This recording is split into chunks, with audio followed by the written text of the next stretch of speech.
Hello there, my friends. This is Keti Gostaspi coming to you, and today I want to chat a little bit about being a professional and feeling lonely at work.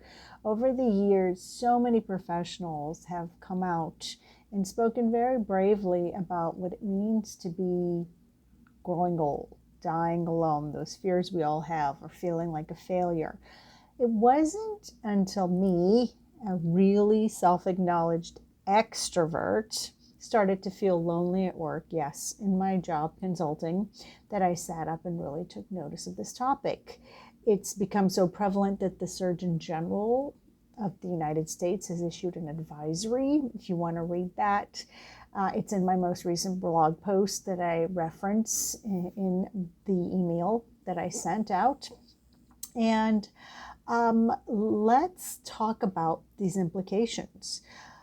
There's a lot of implications post-COVID of feeling lonely and isolated at work. First of all, we all know that remote work has really triggered this concept of being isolated. You know, I do this all day long with Zoom and with videos, and it's not good enough, really, frankly. It'll do, but we don't have to be like this forever. But I think it's become so commonplace that we think it's good enough. And I'm finding that it's really not. I miss the interactions, I miss the people, I miss the follow-ups. And if you ask an introvert, honestly, they should be saying the same thing, because understanding the distinctions between introverts and extroverts, what's really true is that introverts like the one-on-one interaction, and they're not getting it that way either. This is not the same as being in the same energy in the same room. So this type of work environment, as much as you like working in your PJs, is really leading to isolation and loneliness at work. And you're probably thinking, okay, well, I already knew that. There's implications also for your career.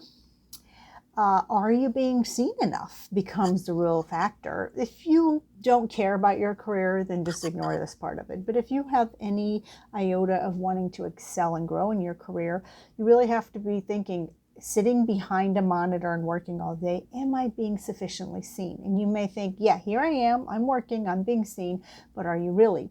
I have a client who is a partner in a law firm who said to me, you know, we don't see the associates here anymore. We have a soft mandate for them to be in the office 3 days a week, but a lot of them aren't showing up. And when I don't see someone in the hall that I pass, I forget about them. And so I don't assign them the kind of work that I normally would if I saw them more regularly.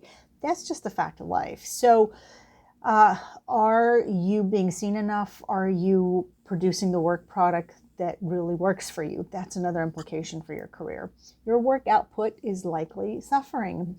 And I don't mean that to be dramatic, but if you're not showing up around people and having those interactions with people on the fly, which is what used to be natural, then your work product is probably suffering. Think about it. Look at it. You know, you could be the one exception or 10 exceptions to this rule.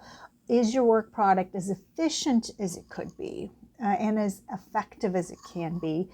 We're finding that the loneliness and isolation that comes from remote work is not allowing for billing efficiencies and billing effectiveness. And then, of course, there's the implications for your health, mental and physical, spiritual.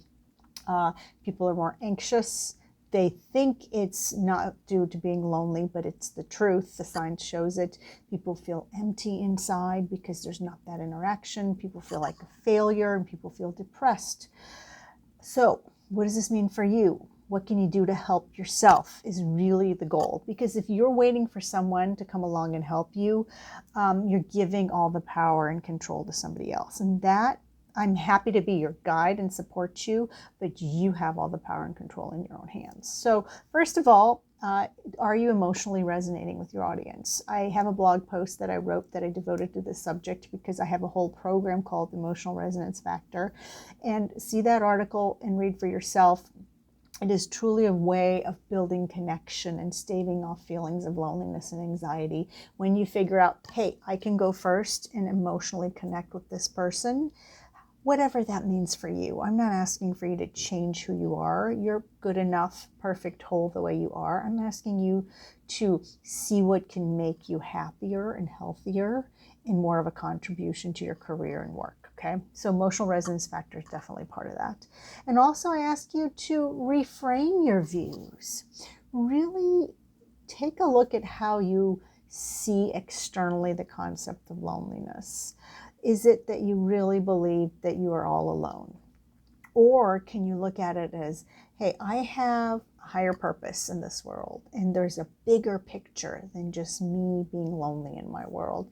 And when you see the world as reframed that way, you can just tell that there's a community and there's oneness to the world rather than me versus you in separation. So if any of this makes sense, please like the video, comment. I'd love to hear from you. Hit reply and comment, and share the video so we can help more people. And until next time, Catchy Gio.